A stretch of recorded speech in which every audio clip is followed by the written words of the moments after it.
¿Cómo están, amigas y amigos de A Tu Día Le Falta Pepe? Aquí yo acompañado con mi tacita de agüita, con malicia. Ahí después les voy a contar que estoy bebiendo cuando es una tarde de viernes acá en Viña del Mar. Hace mucho, mucho calor.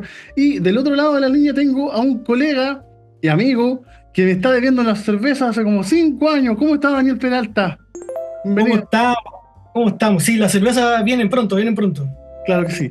Aquí estamos conversando con nuestro amigo Daniel Peralta, cineasta, creador de cine de autor, que tuvo la particularidad de cumplirme un sueño a mí hace un par de años atrás, donde permitió que yo me convirtiese en la primera persona con discapacidad visual en hacer televisión. Oye, Daniel, pero más allá de hablar de eso, a ti, ¿qué te llevó a meterte en el mundo del cine? Uf, qué buena pregunta. Es como remontarse a los inicios, decís tú. Claro que sí. Em, yo creo que comenzó con una ida al cine que yo vivía en Santiago en ese momento. Y mi familia, mi papá y mi mamá y yo fuimos a ver ET, el 82. Y claro, ahí me partió la cabeza estar en el cine, ver ET. De hecho, mi película favorita de mi vida, digamos. Y después, con la llegada del VHS a la casa, yo creo que ahí fue como una... Ahí me explotó la cabeza, yo creo.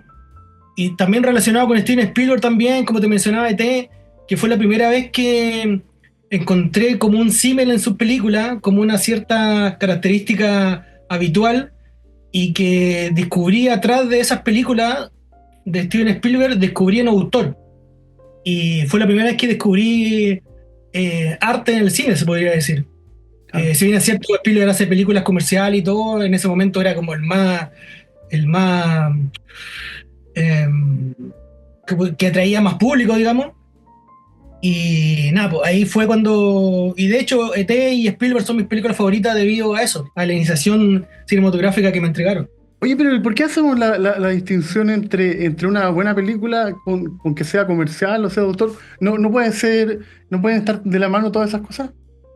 Sí, sí, sí, sí, sobre todo en ese tiempo, en esos años en los 70, el inicio del cine norteamericano, se logró, se logró. Esos directores tomaron lo mejor del cine francés, del cine italiano, de Annabelle Beck, y, y, y lo lograron, y lo llevaron a grandes masas, digamos. El principio de los 70, incluso en los 80 también se logró, digo. Sí, ahora ya no pasa mucho, pero en esos momentos se lograba, digo. Y del cine chileno, ¿hay alguna película que te acuerdes que te gustara? A mí, ¿sabes qué me pasaba con el cine chileno? Que las películas podían ser buenas, pero encontraba que el audio era muy malo. Y eso como que te alejaba un poco.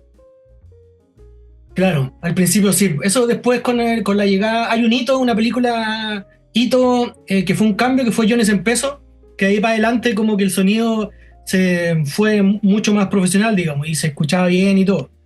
Creo que fue con la llegada a Filmo Sonido o Chile Film, no sé, pero es un hito característico del cine chileno.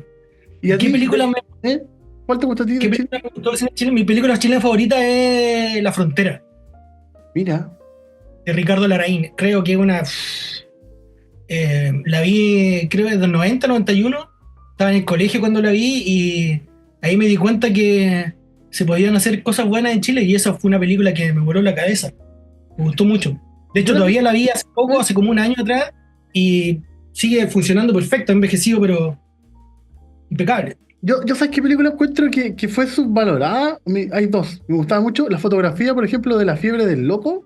Y ¿Ya? una película mía favorita es Taxi para tres. Yo creo que Buenísimo. esa película no De fue Orlando Luber, sí.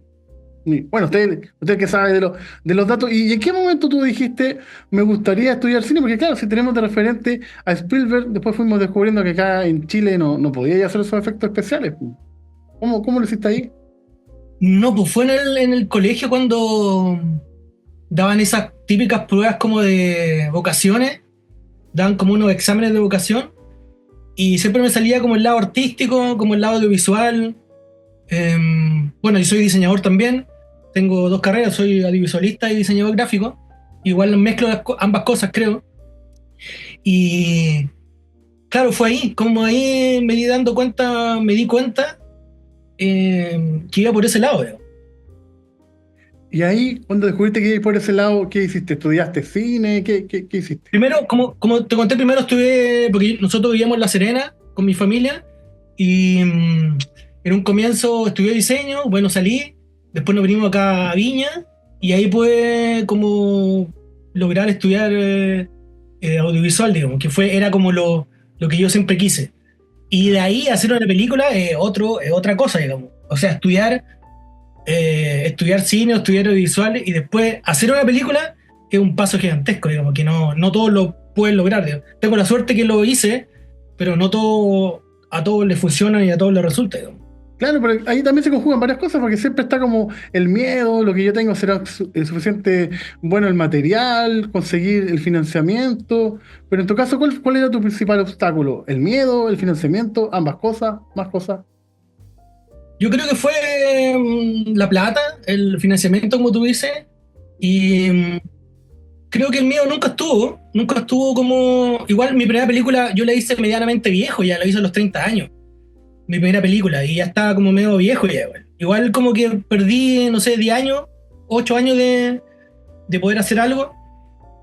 Eh, claro, no, mi miedo nunca fue, porque en ese momento, claro, uno siempre tiene inseguridad y todo, como cualquier ser humano, como cualquier creador también, la inseguridad es estanque, y eso también te limita un poco y te encierra, te encapsula, digamos.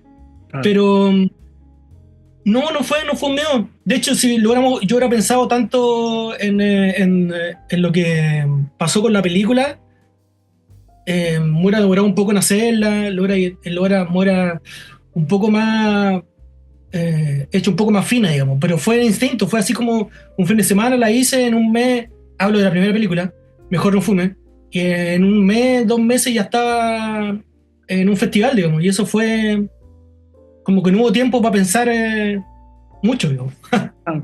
Yo, por ejemplo, cuando te conocí, yo no tenía idea que tú habías hecho cine, porque yo te conocí en nuestro trabajo y buena onda, y después descubrí Claro. que tú ibas a lanzar una película en pandemia, Monstruo Herido, y tengo una Como tú- pregunta. ¿Haberla lanzado el 21 de agosto, era por la canción o se dio nomás ese día? No, se dio. Se dio. Fue una película, qué bueno que recuerda esa película porque de cierta forma está un poco olvidada dentro de mi filmografía. Y fue una película que de cierta forma me salvó de la pandemia, como creativamente, y de no volverme loco. Bueno, todo, digamos, pero fue mi forma de escapar, digamos, o de materializar lo que sentía. Y quería estrenar aún estando en cuarentena. Por eso fue en agosto. Porque ahí todavía no salíamos de cuarentena, creo. Salimos en septiembre, por ahí. Y quería estrenarla, nada, que todos estuviéramos encerrados todavía. Porque de eso trataba la película también.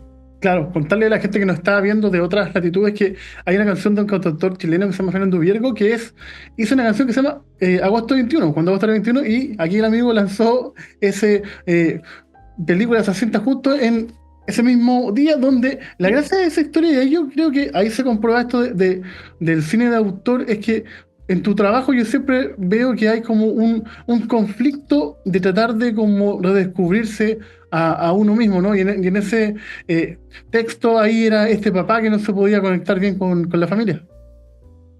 Claro, sí, sí. En todas mis películas es como. Claro, y también estaba motivado por la soledad. Todos mis personajes son medianamente solos. Incluso Mm. la última película, Primera Persona, que tú también la ¿Sí? fuiste al estreno, al preestreno acá en el Condel. Mm. Claro, para mí la soledad es un motor importante como para reconocerse, autorreconocerse y reconocer al resto también. Claro. Creo que ¿Y a ti te va por gusta ahí. estar solo? Porque hay gente que no le gusta estar solo. ¿A ti te gusta estar solo? Sí, sí, sí, me gusta estar solo. Me gusta. Creo que, claro, uno se tiene que caer bien igual para poder estar solo. Claro que sí, pues yo me caigo bien, ¿y tú te caes bien o no?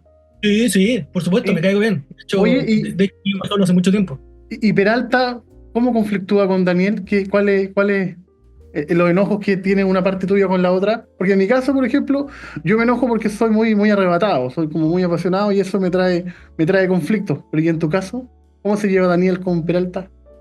Yo creo que ahora que pasan los años, digamos, y estoy un poco más viejo, yo creo que estoy ya reconciliado con esa cierta sombra, eh, y también de reconocerse también. Eso, como que ya estoy un poco, como te digo, más viejo, pero claro, sí, sí, estoy un poco más reconciliado ya con la sombra que antes. Ahí estamos viendo imágenes de esta película que usted tuvo el honor de invitarme ahí al preestreno. Buena sala, lo único malo sí que los asientos después de un tiempo se empiezan a poner un poco duros, ¿no? Pero cine, Y eso que cine está nuevo. lento, antiguo, y ahí esta historia está ambientada, ¿cierto? En este músico que no logra generar música hace varios años, y otra vez encontramos el conflicto donde hay una frase, que ese día que hubo un momento para conversar contigo, no te lo puedo decir, que era muy buena cuando él dice que las heridas, o no, en el fondo, los dolores se van acomodando un poco en el cuerpo con el paso del tiempo, ¿no? ¿Tú vas acomodando también tus dolores?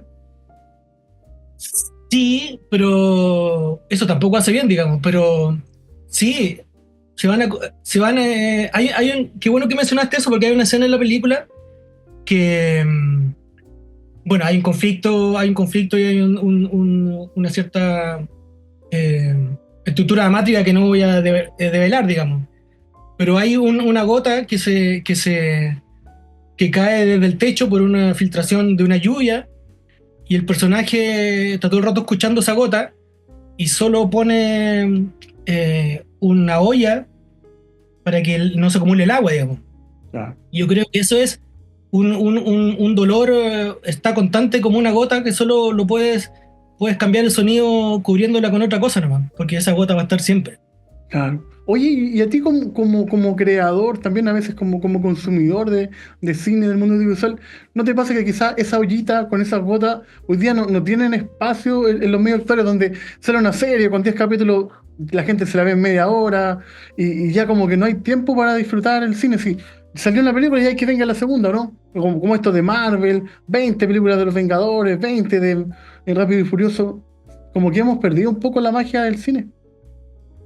Sí, es un temazo y aquí me puedo tirar mucho, puedo dar muchas palabras conflictivas, digamos, pero creo que el cine de un tiempo a esta parte, la experiencia cinematográfica, llamo solo experiencia cinematográfica, no solo verla en un cine, sino verla en tu casa, en un computador, eso de cierta forma a mí por lo menos me da lo mismo, digamos. Obviamente que es mejor en cine, pero hay una experiencia cada uno personal en viendo la película donde sea. Digamos.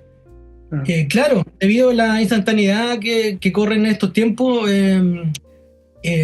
han creado, las plataformas de streaming han creado de cierta forma un espectador instantáneo y desechable, que todo tiene que estar en su momento, ver lo que está en boga, o si no te quedas fuera de eso, y solo caben esa estructura dramática dentro del streaming propiamente tal, digamos.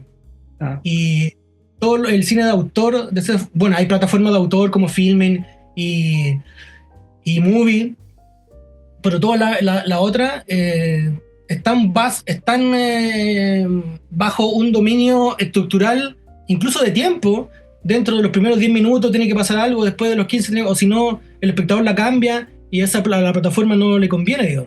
ah, Así que estamos casi como encarcelados dentro de una estructura dramática que destruye cualquier creatividad. Y eso es muy triste. Oye, pero tú, por ejemplo, desde tu mirada, por ejemplo, no sé, yo pienso que en dirección tenemos hay muy poca gente con discapacidad participando del mundo audiovisual y también hay muy pocos actores, relatos. ¿Tú por qué crees que la gente con discapacidad no tiene presencia ni en películas, ni en series? No hay mucho, pues, no hay nada, de hecho. No, no, hay muy poco. ¿Y Que por qué? igual, generalmente, como se hace poca película acá en Chile y es muy difícil hacerla, eh, las productoras o los directores se van un poco a la segura con temas específicos, con Mm, temas de minoría, temas de pueblo originario, diversidad sexual, y esas son las películas que importan también afuera, en el mundo, eh, como película chilena, digamos. Claro, sí, es súper clave eso, porque Chile hubo un tiempo esta parte que o la película era de sexo o la película era de 73, y de ahí no salíamos. Sí, pues no, y todavía pasa, digamos, todavía está. Hay películas que hablan de una relación sentimental o algo, una historia muy sencilla, muy mínima, que le puede pasar a dos personas o a una persona incluso en su casa. eh, es muy, son muy pocas y es muy difícil también distribuirla, que le importe claro, importan porque hay público de nicho, hay un público de nicho para esas películas, pero muy menor. Y esas películas no sobreviven en el mar de películas de streaming que están hechas, como te comentaba antes, en una estructura específica de relato, digo. Claro. Y en tu caso, ¿qué se viene este 2025 o más adelante? ¿Qué estás pensando, qué estás escribiendo? Porque contarle a la gente que tú también escribes lo que muestras, ¿no? Estás como en toda la Sí. cadena, te falta vender las entradas nomás, tú estás en todo lo... No, y a veces lo he hecho, digo. ¿Qué? Sí, pues yo escribo la película, la dirijo, la monto también, la edito. Estoy en toda la cadena Claro. de producción, que tú dices. Te Y promocionas, regalas las cabritas cuando uno va ahí, de todo ahí. ¿Qué se viene ahora? pretendo seguir postulando la película a festivales este 2025. El año pasado la película le fue medianamente bien. Estuvimos en Sanfic, estuvimos en Rengo, estuvimos en La Serena, estrenamos la película en el Festival de Chicago Latino en abril del año pasado. Eso fue bonito también, fue una bonita experiencia volver a Chicago, porque ya había ido con la peli anterior, pero presentar esta ya fue increíble. Estuvo en Galápagos, estuvo en México y ahora va a estar en Madrid.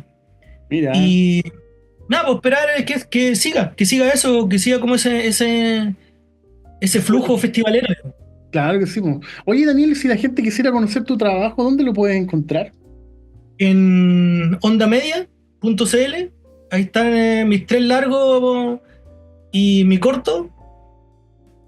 Eso sería, y también en mi Instagram, Daniel Peralta Ross, ahí como ahí están todas las novedades de la película nueva, donde se va a exhibir y todo. Acá siempre le preguntamos a la gente que participa del programa qué consejo o qué recomendación daría a partir de su historia a las personas. En tu caso, ¿tú qué le dirías a esa gente que está pensando en estudiar audiovisual, que tiene ganas de lanzarse, generar un proyecto? ¿Qué le dirías tú?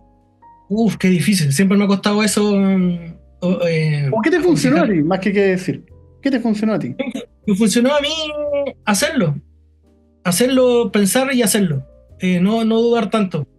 Ya. Como te Eh, digo, cuando hicimos Mejor No Fume, escribí el guión, rodamos un fin de semana, compramos unas pizzas y no sé, la película me salió 60 lucas y se hizo y quedó en el festival, se empezó a agrandar, llegó prensa, llegaron amigos que apoyaron y es como eso, hacerlo y después, si eso es bueno, no digo que lo mío sea bueno, pero si eso funciona, digamos, y es sincero, va a llegar gente a apoyarte, digo.